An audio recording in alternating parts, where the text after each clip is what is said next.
Pada saat awal-awal kami hijrah meninggalkan firqah Islam Jamaah, cobaan terberat yang kami hadapi adalah dari keluarga kami sendiri. Kami dicaci maki, dicela, dihujat, bahkan dikatakan murtad, bukan orang jamaah lagi.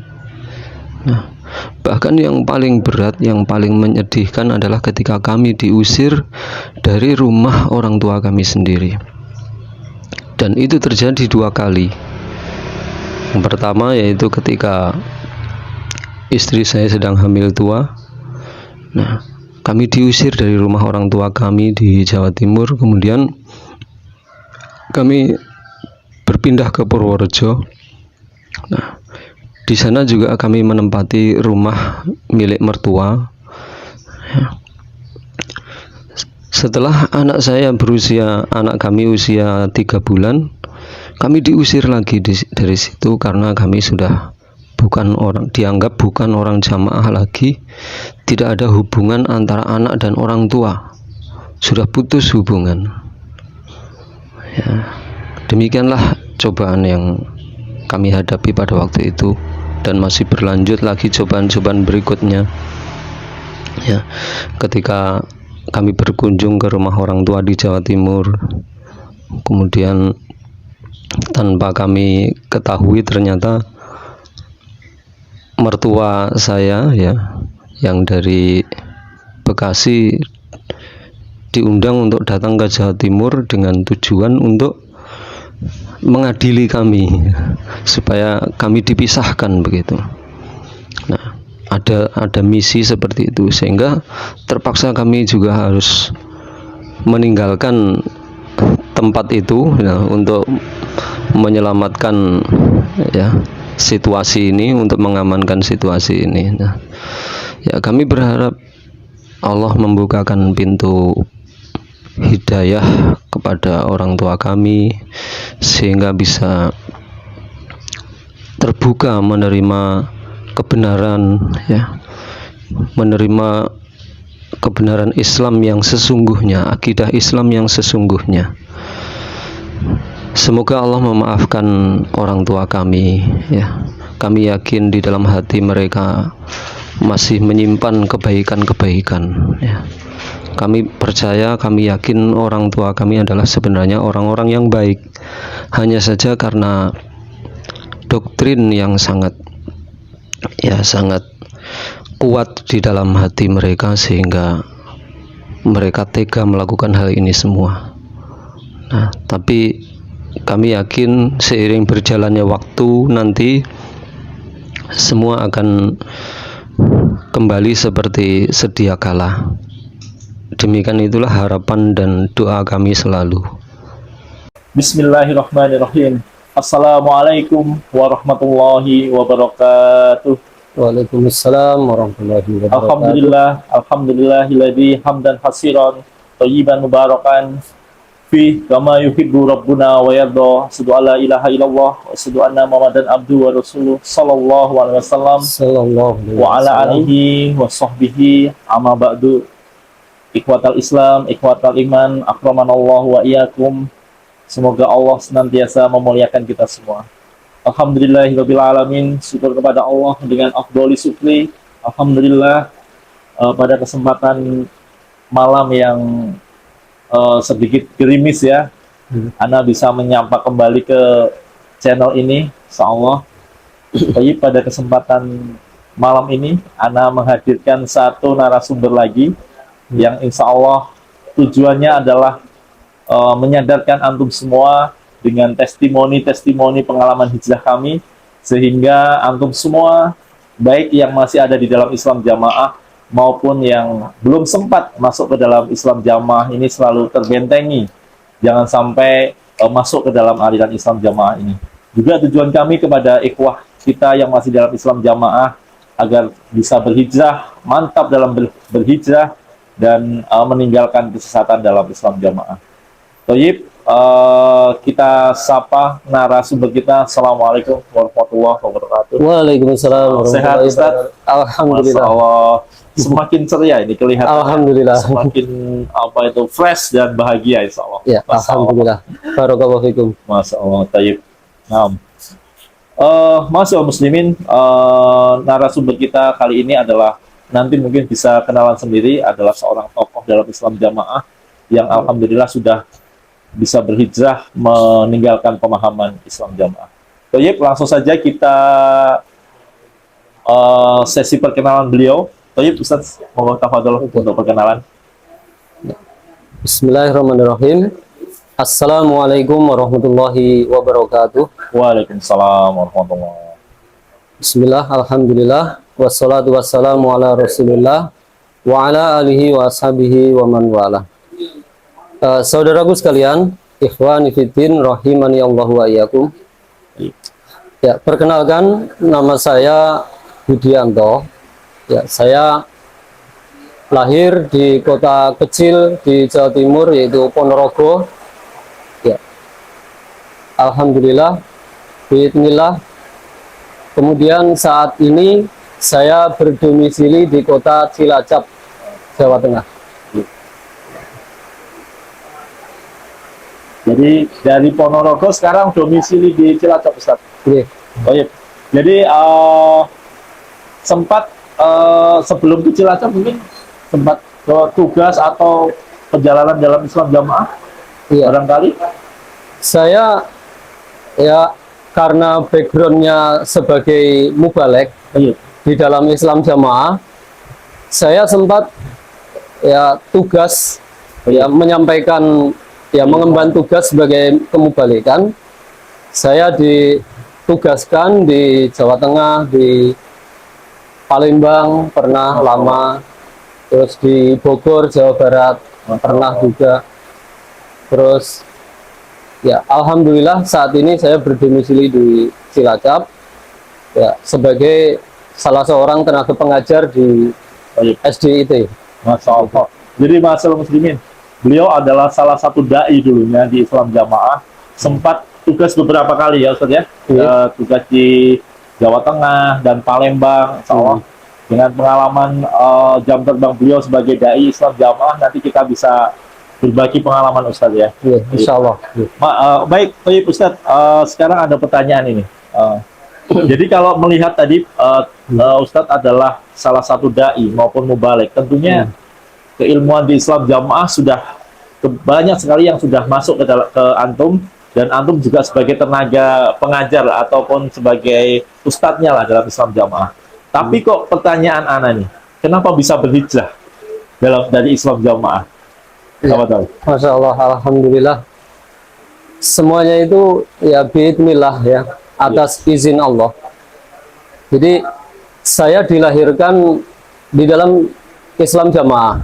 Masya Allah. Karena orang tua kami ya sebagai pengikut Islam Jamaah, sehingga saya dari kecil saya dibina di dalam pengajian-pengajian Islam Jamaah, mulai dari tingkat cabirawit ya, tingkat pra-remaja, remaja ya, sampai kemudian setelah lulus SMA saya ya pondok di salah satu pondok pesantren, bahkan di pusatnya Islam Jamaah, yaitu di Kediri, Jawa Timur.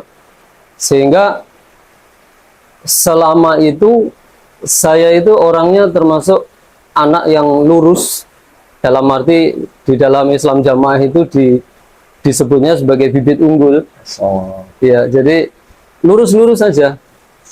Jadi apa yang kami terima dari kecil sampai di pesantren dari guru-guru kami terima, ya kami pahami, karena referensinya hanya itu.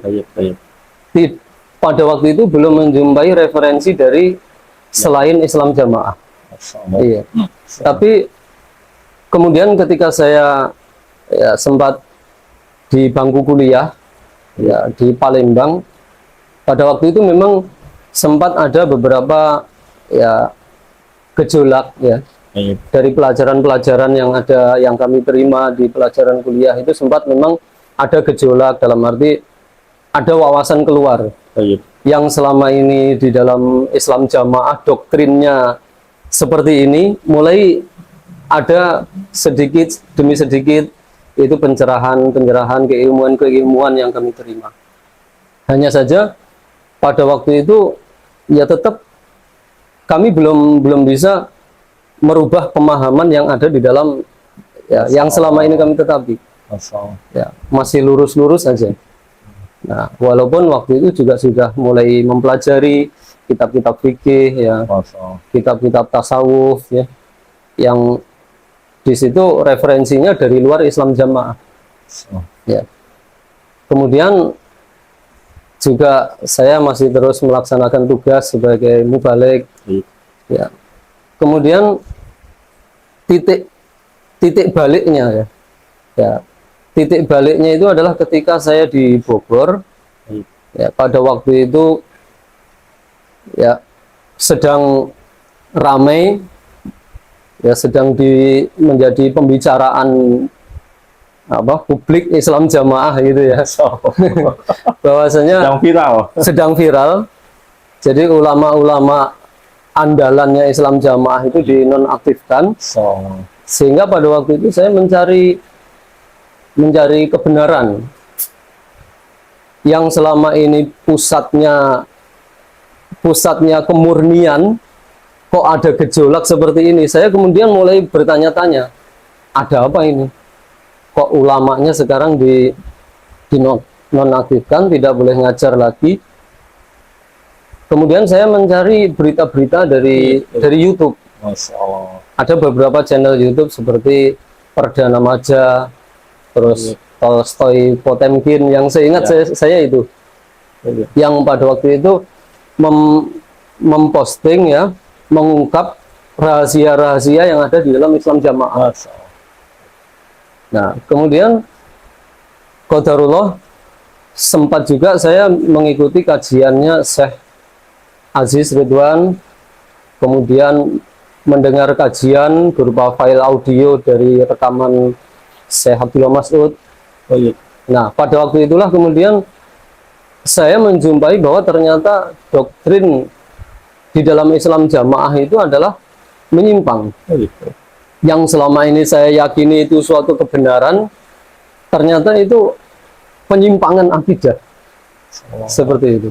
Yang sangat parah sekali penyimpangannya, yang sangat jauh sekali. Sehingga yang tadinya saya itu menganggap ini adalah satu-satunya kebenaran ya, saya yakin betul. Saat itu juga kemudian saya berubah pikiran. Ternyata saya selama ini dibodohi, dibohongi gitu. Ya seperti itu kurang lebihnya. Masya Allah. Berarti rasa penasaran itu timbul dari hati ya, untuk menggerakkan dengan DNA-nya 3 ulama kita. Langsung ada inisiatif untuk ada apa ini, dan mulai mau tabayun ya. Iya. Tapi itu fase-fase itu kan kita dilarang ya. Artinya ada namanya maklumat saat itu ya. Maklumat satu bahwa kita tidak boleh ustadz-ustadz kita tidak boleh mengajar, dan kita pun tidak boleh bertanya seperti itu, atau ustadz langsung melawan, atau bagaimana caranya waktu itu saat itu kok bisa nekat untuk tabayun begitu? Sebenarnya semua itu karena situasi ya. Artinya situasinya sangat mendukung. Oh, Masya Allah. Jadi saya waktu itu masih aktif sebagai mubalik desa, sehingga saya bisa mengakses ya channel-channel YouTube tadi itu di kamar saya tanpa diketahui orang. Karena mereka percaya saya sebagai mubalik desa tidak akan terpengaruh. Ya, tidak akan terpengaruh. Saya masih aktif sebagai mubalik desa, saya masih mengajar, saya masih menetapi tugas saya. Tapi di balik itu saya di kamar itu mencari kebenaran dari termasuk yang saya dengar dari Ustadz Imam Nasai, insya Allah kalau nggak salah, mengungkap kisah-kisah tentang Abah Nur Asnawi. Terus ya banyak sekali file-file rahasia ya, penyimpangan jokam di situ yang diungkap. Ketika saya sedang sendiri di kamar dengan HP saya asik mencari hal-hal yang sangat di situ mengundang rasa penasaran saya gitu. Nah, kemudian inilah lebih terbuka lagi ketika mendengar kajian dari syekh-syekh tadi yang betul-betul dibuka secara gamblang ya. gamblang. Iya. Tapi setelah antum apa itu melihat audio secara sembunyi-sembunyi, akhirnya dicurigai nggak pada akhirnya? Terus bagaimana cara antum akhirnya ketahuan dan DNA begitu? Waktu itu tetap nggak ketahuan, Tetap aman saja. aman. Jadi yang seperti yang saya bilang tadi, karena situasi tadi, karena pada waktu itu juga saya sebagai mubalik desa, di situ kan struktur kepengurusan itu kiai kelompok, terus kiai desa di atas saya, terus kiai daerah di atasnya lagi, semuanya itu ada beberapa dan dominan di situ sejalan dengan yang saya pahami, yang saya apa ya, kecurigaan-kecurigaan, pemikiran-pemikiran kita itu sama. Baik, baik. Bahkan beberapa di antaranya beliau-beliau itu juga kemudian hijrah. Oh, masya Allah. Kiai kelompok, Hijrah terus- itu satu kelompok antum ya? kiai kelompoknya, yang pertama kiai kelompoknya, terus kemudian wakil kiai daerah, terus ada beberapa tokoh penting yang alhamdulillah sekarang juga Masya Allah. hijrah. Masya Allah. Sehingga ketika saya waktu itu mengikuti kajian-kajian dan memiliki pemahaman-pemahaman seperti itu, banyak orang-orang yang di kanan kiri saya, di belakang saya, semuanya. Hanya waktu itu orang-orang yang memang ya Allah qadarkan beliau itu masih bertahan sebagai pendoktrin, Masya Allah. sehingga mereka itu harus berhadapan dengan kami. Baik. Nah, sehingga pada waktu itu saya ya secara tanpa sengaja, bukan tanpa sengaja, artinya di sebuah forum yang terbatas, ya, waktu itu seorang ya tokoh senior di dalam Islam Jamaah, tapi dia bukan seorang pengurus pusat. Dia yang merintis jamaah di Bogor itu, asalnya dari Lampung. Masya Allah. Dia datang ke Bogor, terus saya waktu itu berdialog dengan beliau. Saya katakan bahwa di luar Islam Jamaah itu bukan Oke. orang kafir. Ya, saat itu juga kemudian terjadi adu argumentasi, dan imbas dari kejadian tadi, saya dilaporkan ke daerah, Masya Allah. terus saya disidang Masya Allah. bersama dua orang yang tadi saya sebutkan, yaitu Dalam kelompok. kiai kelompok dan wakil kiai daerah. Masya Allah. Jadi kami bertiga. Masya Allah. Iya. Sungguh apa itu luar biasa ya, kisah liku-liku perjalanan hijrah Ustadz Budi ini. Jadi luar biasa sekali. Semoga menginspirasi antum semua, dan Iya. yang kita petik di sini adalah terus menyuarakan kebenaran dan mencari kebenaran Ustadz semuanya. Betul sekali. Sekarang ini kita masuk ke pertanyaan selanjutnya ini. Jadi awal mula berhijrah tadi sudah. Baik Ustadz, jadi seperti kita ketahui bersama bahwa yang hijrah-hijrah ini banyak seperti mengalami persekusi, maupun kadang itu ada ancaman pengurus, kamu nanti setelah hijrah itu akan tidak ditolong lagi oleh Allah, kehidupannya akan hancur, akan deblek. Kemudian beberapa ikhwah kita seperti akhir-akhir ini ya, yang sudah hijrah itu mengalami persekusi banyak sekali, seperti disuruh untuk menceraikan istrinya, kemudian diputus hubungan famili, kemudian diputus maisahnya kalau itu masih berhubungan dengan Islam Jamaah dan lain-lain. Nah, sekarang yang ingin saya tanyakan, adakah Ustadz mengalami hal-hal yang serupa?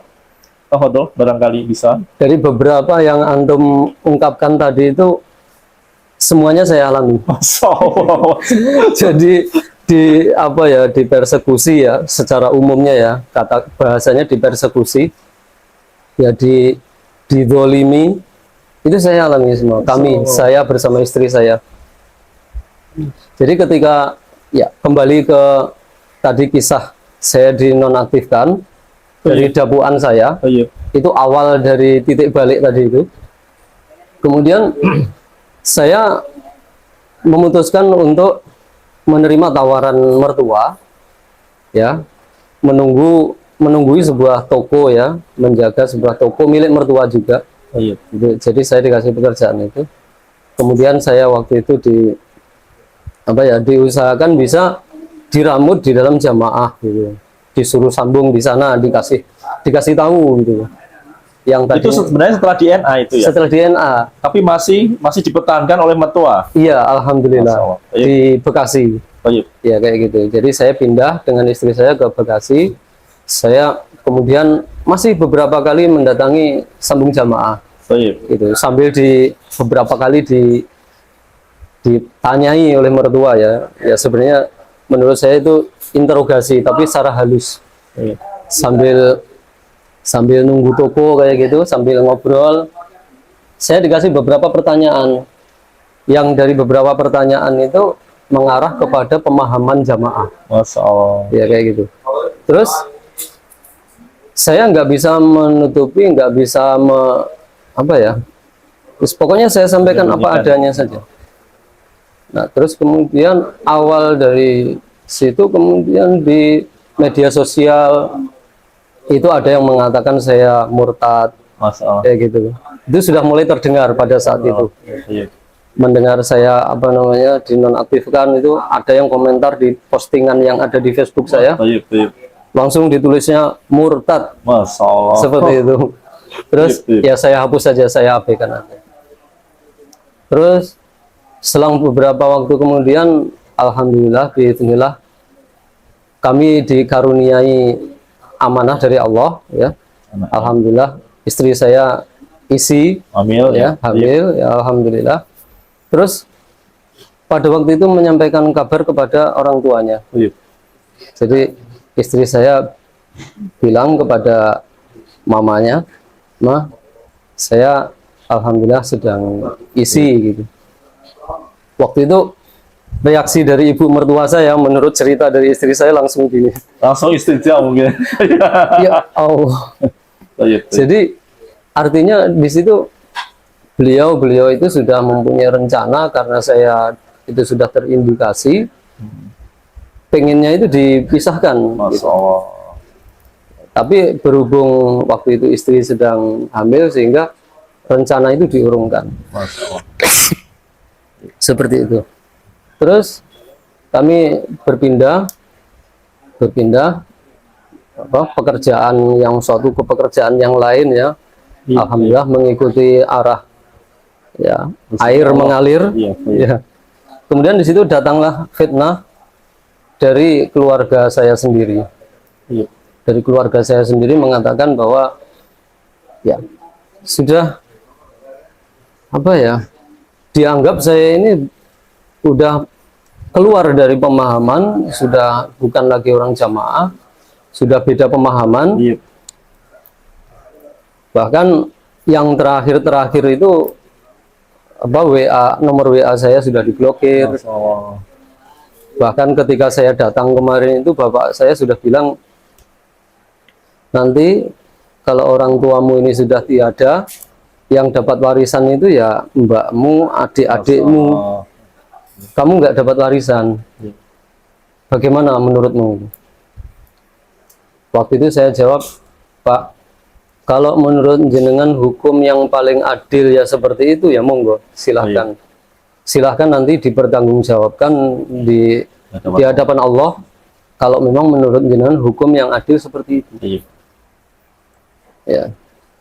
Itu terus kemudian ya ada beberapa usaha untuk memisahkan antara saya dengan keluarga saya itu. Iya. Ada beberapa indikasi terutama ya dari orang tua saya sendiri pada waktu itu.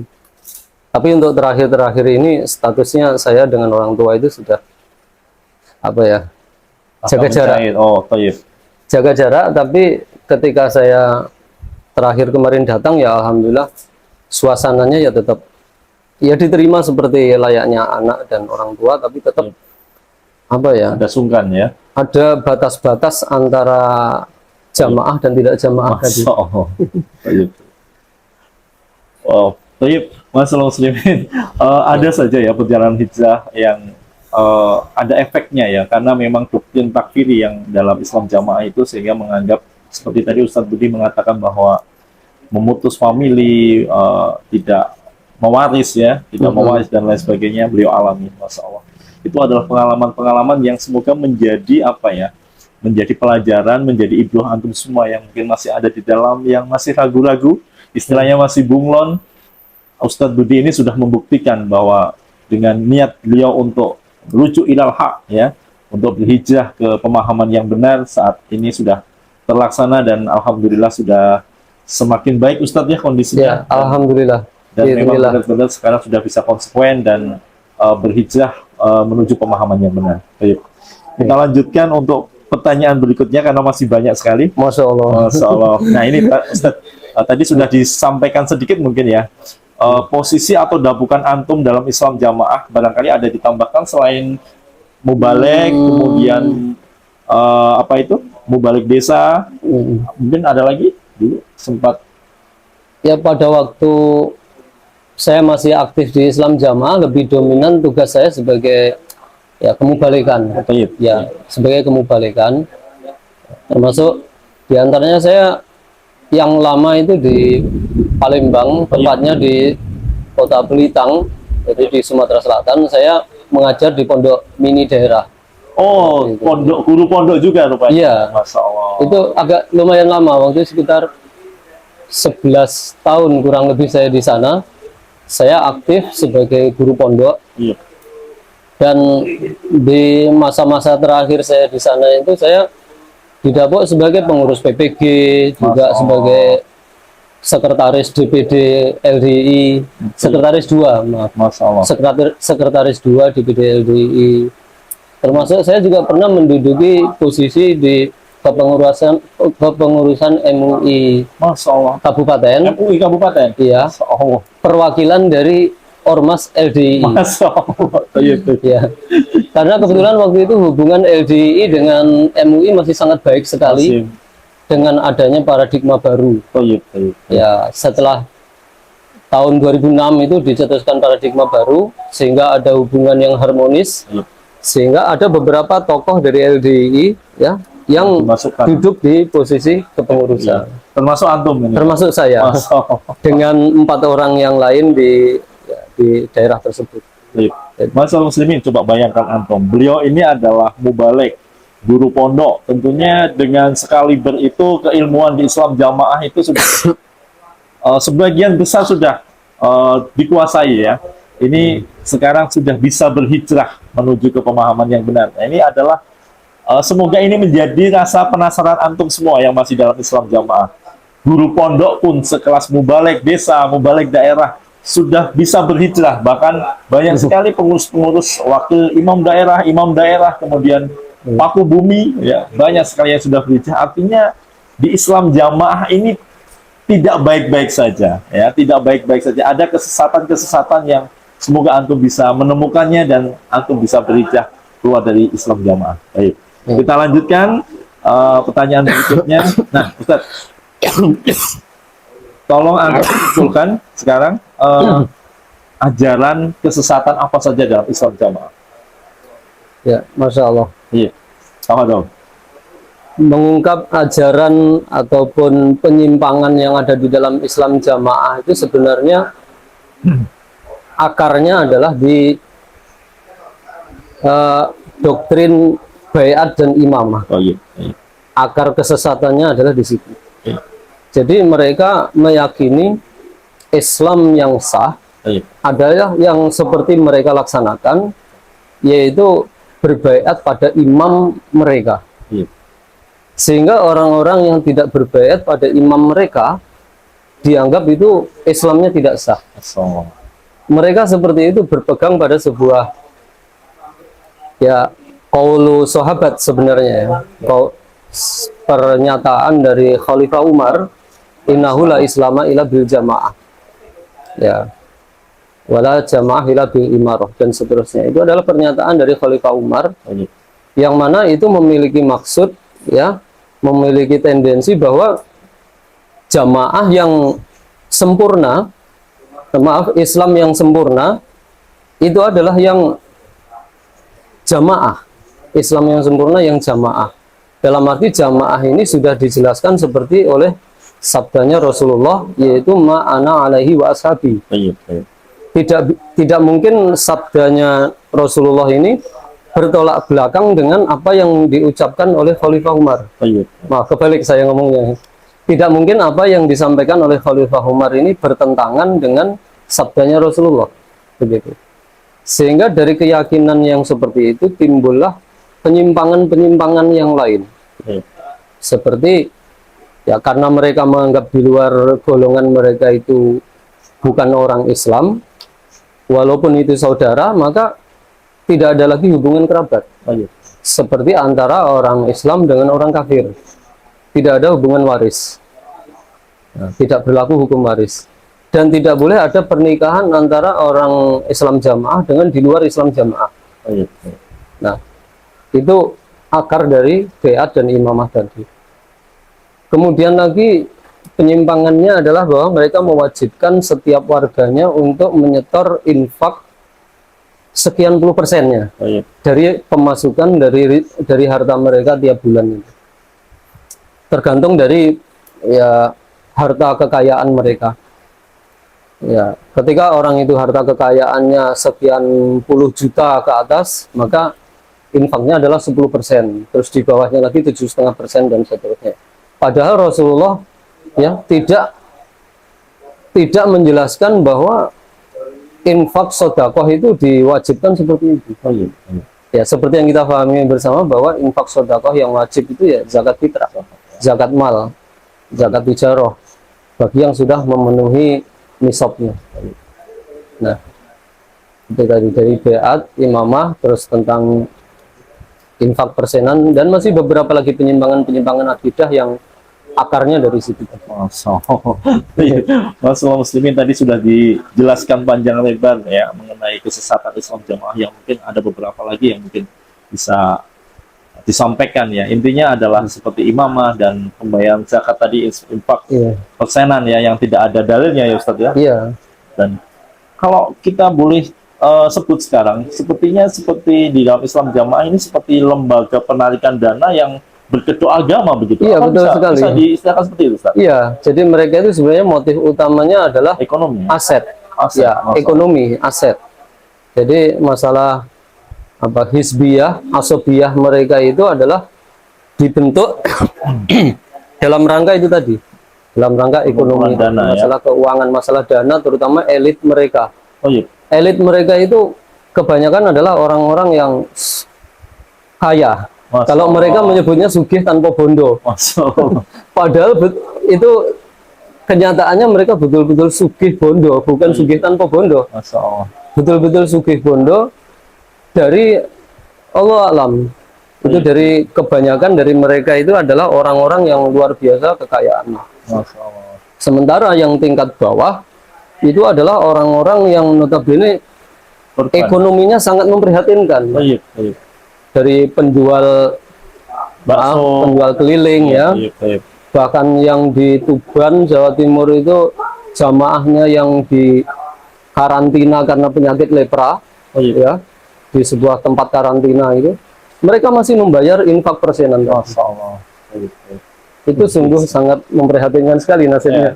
Berbeda sekali dengan zaman Khalifah Umar ya mungkin. Kalau kita lihat sejarah itu ada ibu-ibu pemasak batu. Itu sangat bertolak belakang. Sangat bertolak belakang sekali. Jadi di dalam Islam dulu adalah diajarkan supaya menyantuni orang-orang ya miskin, ya haknya orang-orang miskin. Ya. Tapi justru ini orang miskin diperas. Luar biasa. Ya. Orang kaya pun di situ dituntut untuk infak sebanyak-banyaknya. Dan itu tidak ada apa itu laporan keuangan yang ke bawah ya? Tidak ada, setahu saya nggak ada. Begitu sudah disetorkan ya sudah itu untuk ini. Karena saya juga sempat waktu itu, walaupun tidak lama, saya pernah mengajar di pondok pusatnya Islam Jamaah itu kan. Ya di mengajar di pondok pusat. Pondok pusat. Menjadi guru bujang ini atau? Iya, guru bujang. Saya sempat waktu itu sekitar 2 bulan. Terus kemudian ditempatkan di sebuah pondok mini pusat. Pondok mini tapi dikelola oleh pusat di Jombang, tepatnya di Pondok Sukotirto. Sehingga saya di situ mengamati ya kehidupan di pusat. Nah, kemudian yang saya tahu dari pusat, desa, daerah itu dituntut untuk audit keuangan. Iya. Tapi ketika di pusat saya tidak menjumpai itu. Ada laporan ketika saya misalnya mengikuti sebuah musyawarah rutin Ya, guru, pengurus, elit pusat itu didatangkan di lantai 2 kantornya itu. Di situ tidak ada pembahasan tentang laporan keuangan. Masya Allah. Seharusnya kan kalau tingkat pusat itu perwakilan dari semua elemen kan, Baik. dari guru, dari bendahara, pengurus pondok, ketua pondok, semuanya kan laporan. Tapi kenyataannya tidak ada. Masya Allah. Audit itu tadi. Masya Allah. Jadi wallahu alam itu masalah pertanggungjawaban keuangannya. Baik, Masya Allah, itulah adalah kita bayangkan misalkan sebuah masjid itu saja ada laporan di dinding misalkan. Iya, Ini betul sekali. untuk bulan ini berapa Jumatan dapat berapa infaknya, tapi di dalam Islam jamaah Iya. seperti yang disampaikan Ustadz Budi tadi tidak ada sama sekali laporan. Jadi wallahu alam kenyataannya yang kita lihat adalah kehidupan para pengurus-pengurus pusatnya sangat lekat sekali dengan kemewahan dan fasilitas yang luar biasa. Semoga Allah Subhanahu wa taala lekas memberi mereka hidayah dan segera bertobat kepada Allah. Jadi ini mungkin pertanyaan yang nah, ini ada lagi Ustaz. Pengalaman Ustaz setelah berhijrah, apa yang dirasakan sekarang? Ya, Baik insya Allah. dari segi apa ya? Kondisi kemudian keilmuan. Apa tuh Ustaz? Ya, insya Allah. Ini pertanyaan yang sangat mendasar sekali ya, sangat penting sekali. Jadi ketika saya berhijrah itu mendapati sebuah apa ya, cahaya terang seperti itu ya. Iya, iya. Jadi Plong gitu ya. plong begitu. Yang selama ini di dalam Islam jamaah itu saya seperti kata dalam tempurung Masya Allah. atau seperti dikasih kacamata kuda, Masya Allah. tidak boleh tengok kanan tengok kiri. Jadi ketika saya mencari ilmu di dalam Islam jamaah selama ini, saya hanya dari satu jalur Iya. yang disebutnya adalah ilmu mangkul. Masya Allah. Ya, jadi satu jalur. Ya. Tidak boleh kita mencari ilmu yang referensinya dari luar. Maka ketika tadi saya ceritakan saya kuliah itu, pernah waktu itu ada pengurus yang bilang ke saya, Mas Budi, sampean mau balik kok kuliah? Nanti kalau di situ terpengaruh bagaimana gitu. Saya waktu itu astagfirullahaladzim, saya kan mencari ilmu ya, tapi kok ditakut-takuti nanti terpengaruh. Iya. Waktu itu saya sudah mulai goncang. Masya Allah. Nah, setelah saya keluar dari Islam jamaah, akhirnya saya bisa mencari ilmu dengan sangat leluasa sekali, Iya, iya, tanpa ada batasan-batasan. iya, iya. Ketika saya masih di Islam jamaah, saya pernah sekedar membaca artikel tentang konsultasi syariah semacam itu, Iya. tentang fatwa-fatwa ulama tentang hukumnya sesuatu, misal berwudu di kamar mandi, keadaan kita belum pakai baju. Belanja, iya. Ya, selesai mandi kita belum pakai baju, berwudu. Itu di dalam Islam jamaah nggak akan pernah dipertanyakan, nggak akan dibahas. Akan dibahas. Nah, karena itu nggak ada ilmu mangkulnya yang membahas tentang itu. Masya Allah. Nah, tapi itu adalah fakta yang bisa dijumpai di masyarakat. Oh, iya. Nah, ketika saya membaca artikel seperti itu, langsung sama teman saya ditegur. Jangan banyak bacanya seperti itu, kamu nanti terpengaruh. Ya. Masya Allah. Nah, alhamdulillah setelah saya keluar dari Islam jamaah, saya bisa mencari ilmu dengan leluasa dari sumber, dari referensi yang sangat bisa dipertanggungjawabkan keabsahannya, ya, dalil-dalil yang sahih, ustadz-ustadz yang kredibel, Masya Allah. lulusan dari Timur Tengah, dari Timur Tengah yang betul-betul dari sumbernya Ilmu. agama Islam. Oh, iya, iya, iya. Sementara dulu Abah Nur Hasan mengklaim pernah 10 tahun belajar di Masjidil Haram, ternyata tidak bisa dipertanggungjawabkan. Mana isnadnya, katanya malah hilang di becak. Masya Allah. Sangat konyol sekali. Masya Allah. Waktu itu saya pernah cerita ke orang tua saya, sebenarnya tukang becak itu larinya nyampe mana kok sampai isnad itu nggak bisa didapatkan lagi. Iya. Saya itu pernah, Pak, ini cerita lelucon sebenarnya, Masya Allah. tapi fakta. Saya pernah di Jogja itu turun dari bus, tas saya masih ada di situ. Akhirnya saya mencari bus itu, padahal saya tidak tahu busnya apa, plat nomornya apa lagi. Bisa ketemu ya? Qadarullah waktu itu saya cari bolak-balik Jogja Solo ya. Saya cari ketemu. Masya Allah. Waktu itu masih di Jokam, Ya. Jadi tas saya itu berisi Quran makna. Masya Allah, yang sangat berharga sekali. Saya masih sebagai guru pondok, wah ini senjata saya hilang ini. Toyib, toyib. Ini kisah nyata. Alhamdulillah ketemu. Saya balik ke Solo di Kartosuro apa gitu, tempat garasinya bus itu diperkirakan. Ternyata bukan bus yang dimaksud bukan yang itu. Saya balik lagi ke Jogja, bus yang satunya. Alhamdulillah ketemu. Masya Allah. Tapi kenapa Bapak Haji Nur Hasan itu mencari isnad yang katanya cuma ketinggalan di becak, kok nggak ketemu? Masya Allah. Ya, ya, ya. Waktu itu saya pertanyakan seperti itu ke orang tua saya. Orang tua saya bingung menjawabnya. Masya Allah. Jadi ya seperti itulah kenyataannya. Baik, baik. Ketika saya keluar dari Islam Jamaah, alhamdulillah sekarang saya bisa mencari ilmu dengan sangat Masya leluasa, Allah. baik dari melalui perantara ya dengan HP ataupun langsung dengan media Ustadz. sosial, mulazamah langsung. Mulazamah langsung. Baik, baik. Itu Dan Ustadz di luar banyak sekali Ustadz ya.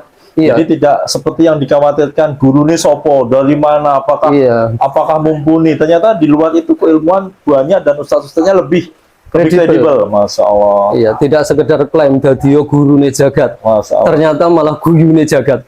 Coba antum semua bayangkan seperti yang disampaikan Ustadz Budi tadi. Tahun 41 berapa banyak becak di Kediri.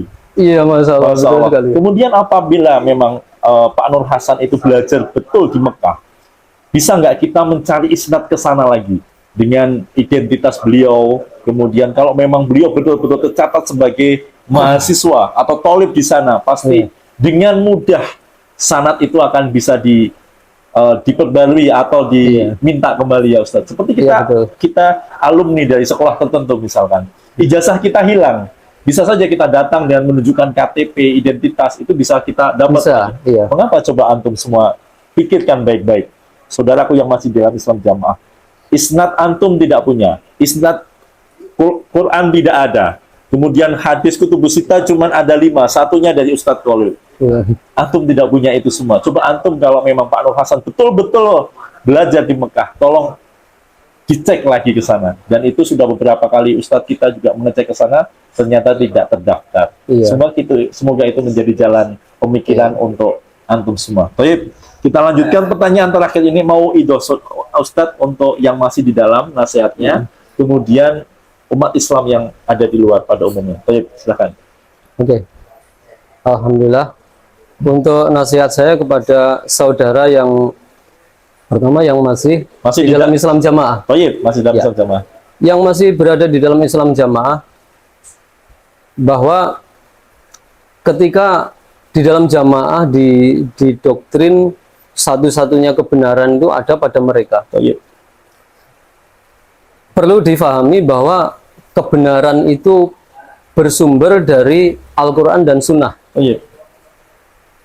Dari pemahamannya ulama-ulama salaf, Baik. yaitu para sahabat tabi'in, tabi'ut tabi'in, yang berguru dari generasi ke generasi sampai ke Rasulullah. Baik. Kebenaran ada mereka. Baik. Sehingga ketika berguru pada orang yang memiliki referensi, memiliki rujukan, ya, sampai kepada beliau, itulah yang dijamin kebenarannya. Iya. Jadi jangan mengklaim bahwa kebenaran hanya ada pada kalian. Baik.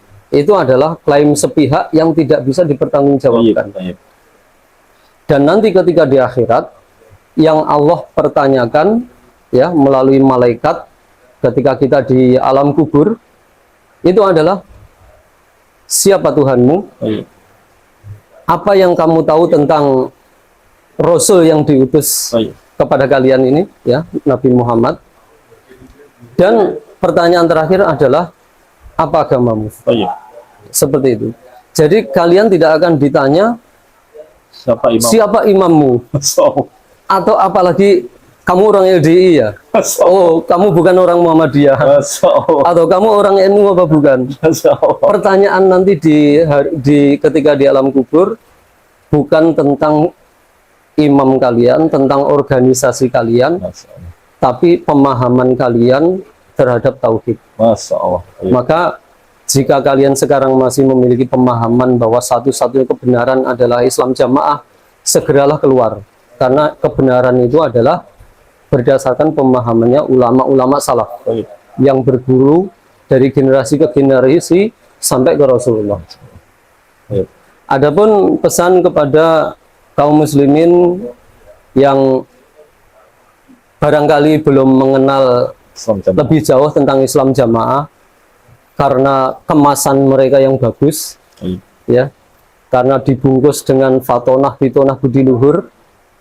Nah, kepada saudaraku semuanya, berhati-hatilah ya dengan pemahaman mereka ketika berinteraksi dengan mereka, dengan bujuk rayu mereka, walaupun mereka dengan berbagai macam cara berusaha untuk memperbanyak pengikut, ya, menutupi kesesatannya, menutupi penyimpangannya dengan kebohongan-kebohongan, jangan sampai tertipu.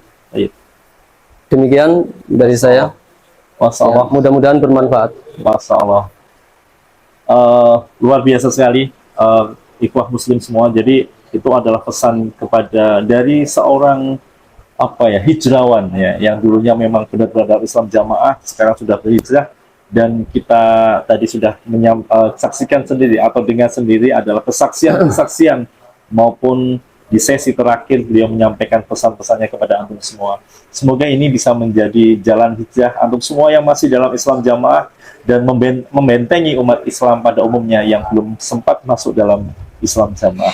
Syukur Ustadz atas berbagi pengalamannya dan tausiahnya kepada umat muslim pada umumnya, sehingga kita semakin waspada terhadap kesesatan Islam jamaah. Terus sekali. Masya Allah, demikian Masya muslimin, sesi wawancara santai tentang hijrah pada kesempatan ini. Semoga bermanfaat kepada antum semua dan menunda berhijrah merugikan kita sendiri dan keluarga kita. Masya Allah. Betul sekali, Masya Allah. Sekian, wassalamualaikum wa akhiru da'wana alhamdulillahi alamin. Subhanaka wa bihamdika asyhadu an la ilaha illa anta astaghfiruka wa atubu ilaik. Wassalamualaikum warahmatullahi wabarakatuh. Waalaikumsalam warahmatullahi wabarakatuh.